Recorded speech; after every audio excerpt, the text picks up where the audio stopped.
My sister humiliated me at dinner, so I took a stand and cut ties. Before we begin the story, make sure to subscribe to our channel and never miss more incredible stories every day. My sister raised her glass and gutted me with a smile. The sentence lands like a cold blade between the candles and the cutlery, neat as the restaurant's geometry. I'm Nora, 31, clinic coordinator at a community health center where everything that looks small keeps people alive. I memorize schedules the way other people memorize lyrics. I know which patient prefers a phone call, which one needs a form read aloud, which one whispers, "Please don't tell my son." Privacy isn't a rule to me, it's breath. Tonight is my mother Ruth's birthday, and she believes peace is just a polite tone stretched thin over trouble. Tessa, my older sister, believes peace is applause, hers, preferably. She's charismatic the way a flash flood is charismatic. The server sets down champagne. Tessa taps her spoon.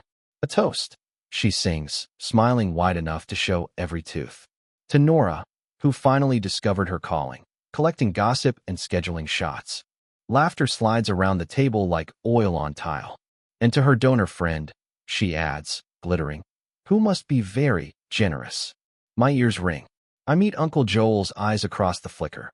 His look says lighthouse in a storm, says I see you. That was private, I tell Tessa. She tilts her head and purrs. It's family. What's private here? Phones angle up like periscopes. Ruth flutters a napkin and whispers, "Let's keep this nice, girls." Tessa smiles, the kind that means she's only started. I place my glass down. My voice goes steadier as it goes softer. Mention my job again, and I walk out. I won't come back. It sounds absurd even to me because my boundaries have always been polite suggestions. Tessa's eyebrow lifts like a curtain. "Oh," she says, relishing the stage. The server hovers, unsure whether to bring dessert or duck. I can feel the ground tilt under the tablecloth, the exact feeling of a clinic complaint letter arriving without a signature. I should swallow it. I should laugh. I should be nice. But protection is not meanness, it's stewardship. I breathe once, slow, and the whole room snaps into focus. Then my phone lights with a verification code I never requested, and the name looks eerily familiar. When we were kids, Tessa collected stories like bracelets and wore them loud. She could retell anything with a twist that made her seem wittier and me dimmer, like the light itself had taken sides. At Thanksgiving when I was 8, she announced I'd wet the bed. Once, until the cranberry sauce shook. "Don't be sensitive," Ruth would say, patting my shoulder while admiring Tessa's brightness. Dad left when I was 11, and Tessa learned that attention felt like a currency you printed with your mouth. If it stung, she'd wave the word kidding like diplomatic immunity. I learned quiet competence, which doesn't trend. Last month, she borrowed my card by accident to book a pop-up for a micro-influencer friend. $209 for branded pastries and a balloon arch. "I'll Venmo," she texted, then didn't. Ruth said, "Let it go. She's planning a big campaign." Uncle Joel quietly slipped me an envelope and did not do the humiliating thing of calling it a loan. 2 weeks ago, a courier delivered a novelty cake with my face printed in buttercream and the caption, "Office favorite," accompanied by a note, "From your work bestie." I don't have a work bestie. Tessa posted a clip of the delivery to her story with "She loves attention." I messaged, "Please take it down." She replied with a winking sticker, "Relax." These things always came wrapped as jokes or favors, and every refusal earned a lecture about how I never participate, how I hoard privacy like it's petty. The problem with slippery boundaries is you don't notice you're sliding until your knees hit tile. I used to think the worst Tessa could do was make me small in public. I hadn't yet understood that small, multiplied by algorithm, becomes a brand. I hadn't understood that impersonation, cute, low stakes, promo, can still burn a livelihood to the ground if it's aimed just right. Which is why the code on my screen chills me before I even read the subject line. The first flags looked like confetti, annoying, bright, ignorable. Tessa posted in our family group chat a stock photo of a librarian hugging romances, captioned, "Guardians of Secrets and Office Affairs." Ruth reacted with a laugh. Joel reacted with a question mark. I dismissed it as tone-deaf humor. The next morning, an email arrived at the clinic's general inbox from donor liaison. Help desk at Outlook with the subject line, "Interesting reputation you have, Nora." No links, No attachments, just an icicle. I told myself it was spam and moved on. Then a pair of athletic leggings in my size were delivered to my apartment under my name, with a packing slip reading, "Comp for creator. Use code Nora15 at checkout." The account on file, Nora_deals, tied to a number ending in 2447. My card wasn't charged, but the attention was. At the clinic, Carla from immunizations said, "Big weekend," then winced. "I'm sorry, that was mean. I heard something." "From who?" I asked. "Friend of a friend." That night, I crawled Tessa's reels. She'd started a sister roast theme, cut to music, with blurred silhouettes and varnished captions about family banter. One clip had Ruth's haircut in the background, unmistakable even through filters. My notifications pinged again. Someone had tried to reset my password on a delivery app I'd used once. Timestamped the exact minute Tessa posted a bathroom selfie from a restaurant. "Family night. Pray for us." Coincidence stacks like bricks until it becomes a wall. A familiar dread sat down in my chest. I told myself to let it pass, to be cool, to choose harmony. And then the server set a sparkler in front of Ruth, and Tessa went for the jugular. At the restaurant, after the first cut, Tessa kept pressing the blade like she was testing a pear. "Nora's finally living," she cooed. "With all those late donor meetings and surprise deliveries. So modern." A cousin snorted. I said quietly, "That isn't true." Tessa lifted her glass again. "A toast to transparency," she sang. The server glanced at Joel, who had the check hand already hovering in reflex, an old instinct from 1,000 family dinners that needed rescuing. "Just banter," someone muttered. The room brightened with the particular cruelty of well-lit embarrassment. Tessa read a paragraph from her phone, a joke that used private facts like props. I heard my own heartbeat in my ears. "We do not talk about my job," I said, clear. "You started by being interesting," she said, sweet as cleaning fluid. I stood. "I will leave." Ruth's hand landed on my wrist. "Please stay just for me," she whispered. Tessa tittered. "She can't take a joke." My phone vibrated again. Clinic email flagged an anonymous tip titled "Nora's Side Hustle." The nausea hit like a wave. "Enough." I tried, but Tessa clinked her spoon and announced, "Nora's going to be internet famous." Phones rose. The room became a stage. I saw futures branching. One where I swallowed this and taught everyone to keep going. One where I left and taught myself I could. I put cash under my plate for my share and stepped back from the table. Then the screen flashed an unknown number, and the preview read, "This is Jenna from La Rue. Your sister asked me to." We shattered across the sidewalk in bright, expensive pieces. Ruth dabbed her eyes with the corner of her sweater and murmured how brunch could fix anything. Tessa rolled her eyes like marbles. I stood apart, a human no-fly zone. Joel touched my elbow and said, "Walk." We went under the neon hum of a florist that was already closing. "You look electrified," he observed. "She's not riffing," I said. "She's planting." My phone buzzed again. "Confirm your email to complete Nora_deals." I blocked, screenshotted, and breathed. Ruth texted, "Don't escalate." Tessa texted a heart, then a champagne bottle. I went home to my small apartment that holds dignity in its corners like spare change. I sat at my table and began a list. Dates, times, handles. At Tessa tells it like it is. At T_inside jokes. The burner email. The leggings slip. I called voicemail. "Hi, this is Jenna from La Rue. I probably shouldn't get involved, but I think you should know. Your sister had notes on her phone for the roast and asked me to read from them if the room got quiet." She showed me a payment screenshot for a cake labeled content. She was deleting messages and laughing in the restroom. "I'm sorry." I called back and thanked her. At the clinic next morning, HR Miller met me with a legal pad and the gift of not looking alarmed. I laid out my folder, timestamps, screenshots, the password reset at 7:42 p.m., and my fear that my name was being wrapped in someone else's glitter. "We'll check logs and prepare a statement if needed," Miller said. "You're not crazy. Keep documenting." Then I found a burner handle following restaurants that comped meals for posts, bio, sister of a small-town celebrity, and the code Nora15 linked to my work zip. Evidence doesn't care about charm. I called the smoothie shop that had posted, "Thanks to Nora." The owner pulled up their DMs and read, "Hey, I'm Nora from the clinic. I can send folks your way if you toss me a code. How about Nora 15? Timestamp. Wednesday, 6:11 p.m. Wednesday, 6:11 p.m. I was leading a vaccination push with my supervisor and 2 nurses present. Receipts beat vibes. I asked for a screenshot for my records. They obliged, blurring addresses. Next, I stopped by the coffee stand 2 blocks from La Rue. The barista remembered a woman, tall, glossy, fast, handing over a card with my name to comp drinks for content. He described her laugh precisely. At home, I exported the family group chat and saw the shape of deletion. Message unavailable, placeholders lining up with Tessa's bathroom selfies and her BRB captions. I compared it to my email's security log and saw password reset pings in the same windows. Patterns emerged like ink in water. Plant, stir, screen, deny. I sent it all to HR, Miller replied.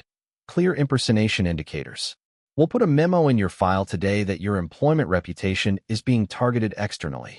Keep collecting vendor confirmations. That night Joel and I sat in his truck, the dashboard throwing soft circles of light. What's your plan? He asked. Proof, then boundaries in front of witnesses, I said. My terms in writing. Joel nodded once, the way a man might when checking the tie-down straps on a load. Then Ruth called me in tears and asked me to apologize to Tessa for ruining her birthday momentum. Here is the plan, bulletproof as I can make it with paper and spine. Step 1. Gather proof, screenshots, vendor statements, the barista's note, the smoothie owner's DM, Jenna's voicemail, the family chat export. Step 2. Ask IT to log IP attempts for my clinic account. Request a written memo from HR that clears my name and outlines harassment risks to my employment. Step 3.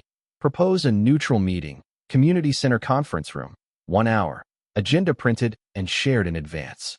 Attendees: me, Tessa, Uncle Joel, optionally Ruth if she agrees to listen, optionally HR Miller strictly to clarify workplace stakes. Step 4. Boundaries written. No jokes about my work or private life in public or online. No impersonation or codes using my name. No access to my accounts or apartment. Reimbursement for charges and comps solicited with my identity. And a 3-month moratorium on being in the same room with cameras. Consequence for breach: no contact. I typed it all, printed it twice, slid it into a blue folder that made me feel like a lawyer in a movie. Joel brought decaf and said, "You don't have to roar to be strong." I rehearsed lines in my living room, palms up to keep my voice even.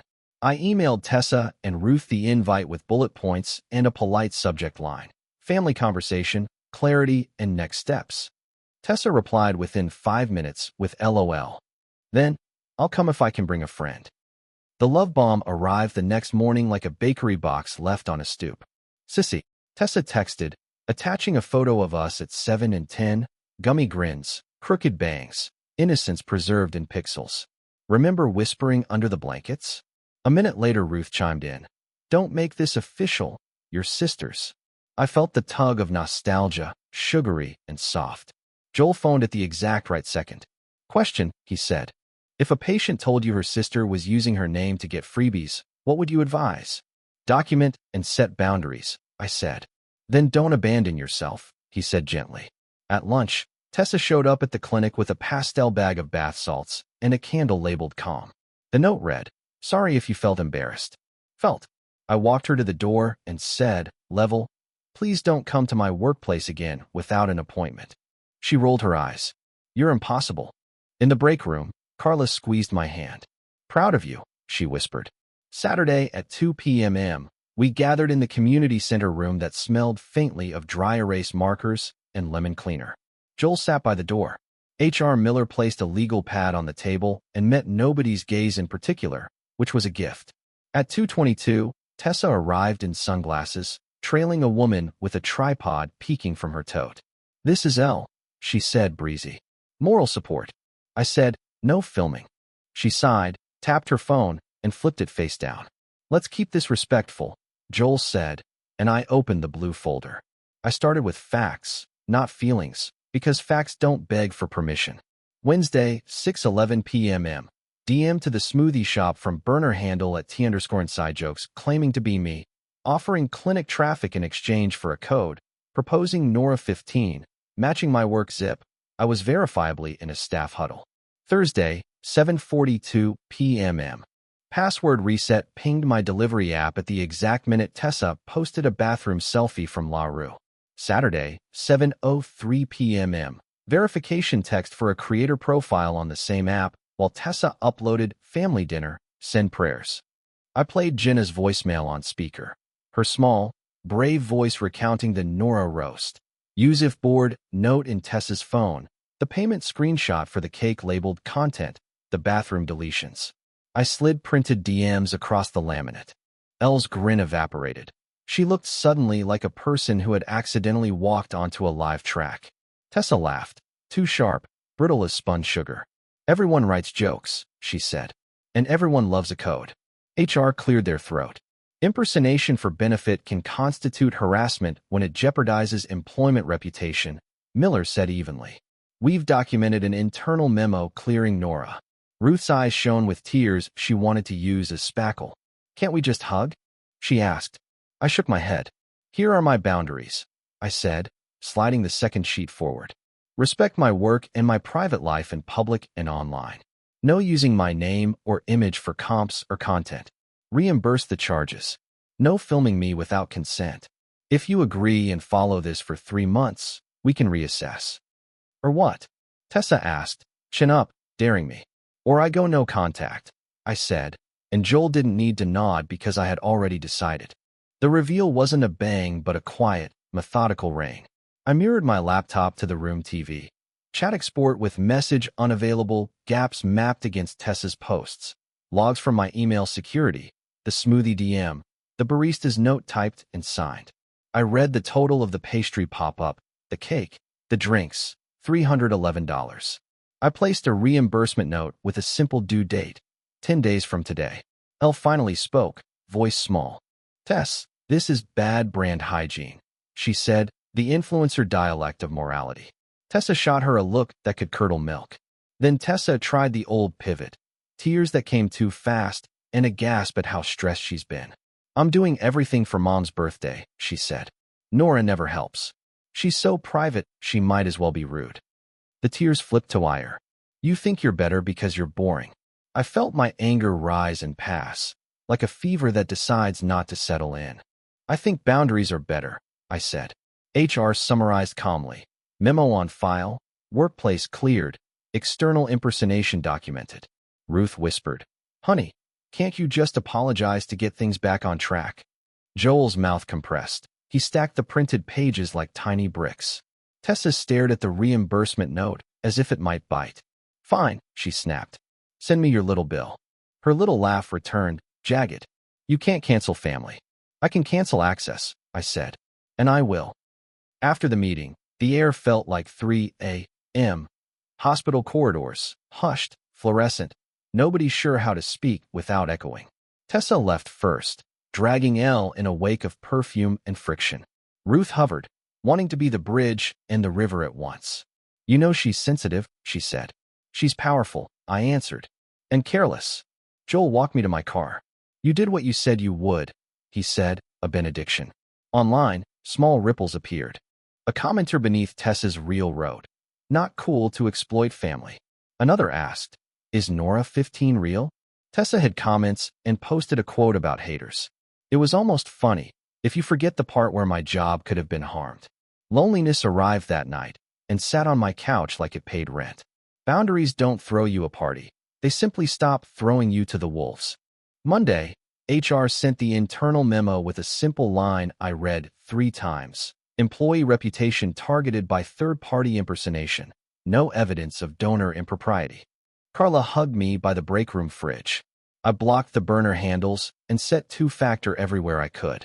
At noon, I received a payment notification, $311 from Tessa. Note skull emoji, message, happy. The skull felt apt. Then a package arrived. A t-shirt glittering, can't take a joke, my name and address in her handwriting. Healing required a structure because chaos loved to improvise. I moved my favorite chair to the window where noon light pooled like warm water. I set my phone to grayscale after 9, and the world immediately calmed, like a bar had closed. I found a therapist who didn't find the word boundaries quaint. We met Fridays at 8, We practiced rehearsing sentences until my mouth trusted me. We mapped the body sensations, throat tightening at kidding, shoulders rising at don't escalate, feet wanting to run at apologize first. I archived the family chat and opened a smaller one with just Ruth and Joel for logistics and weather. Joel texted me bad puns that somehow made my chest unclench. Ruth sent photos of lilies blooming in her yard, as if flowers could carry messages we couldn't. I wrote my boundary terms into a note that sent itself if Tessa contacted me. I will reconsider contact after 3 months with no jokes about my work or private life, no impersonation, no filming, no access to my accounts or home, and a written acknowledgement of harm. Each time I reread it, I felt less like a fortress and more like a well-maintained path. At the clinic, I returned to the quiet heroics. Mrs. Alvarez's refill, Jamal's reminder, the teenager who needed someone to look at him and see a person rather than a problem. Privacy hummed again as the instrument I know how to play. I breathed, and my breath belonged to me. Then Tessa posted a throwback of us holding sparklers, captioned, "Miss my best friend. DM if you know how to fix sisters." The post harvested sympathy, of course. A few aunts called, voices sugared. "You two were inseparable," they said, forgetting the part where inseparable looked like a leash. I did not comment. Joel called instead. "How's your weather?" he asked, which had become code for storms that pass. "Drying out," I answered. He told me about a neighbor's tomato plants and slipped, like a card shark, the reminder I needed. Kindness without self-respect rots quick. Tessa tried a new angle, emailing me links to articles about forgiveness with highlighted sentences about letting things go. I replied with my boundary note. She forwarded me a brand's collaboration brief and wrote, "This would be perfect if you'd stop being dramatic." I didn't answer. She sent a photo of Ruth with lilies and added, "Mom's stressed." I texted Ruth separately about a grocery delivery and told her I loved her. That evening, Ruth wrote, "I'm proud you're taking care of yourself, even if I don't get it." It wasn't an apology, but it was a window opening. HR asked if I wanted them to send a formal cease and desist to Tessa regarding impersonation. I considered it, then decided to wait. The memo protected my job, the vendors had corrected posts, and my focus felt like a resource I needed to guard.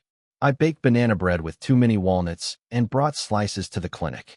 The waiting area smelled like comfort instead of panic for a day. Then I heard a familiar laugh outside my apartment door, bright as a dare, followed by a soft knock. I let the knock travel through the wood and the memory of wood.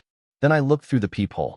Tessa stood there with a paper bag of pastries like a parody of apology and no phone in her hand, which for her was an omen. I opened the door a cautious width. "Hi," she said. "No makeup, a hoodie, eyes rimmed raw."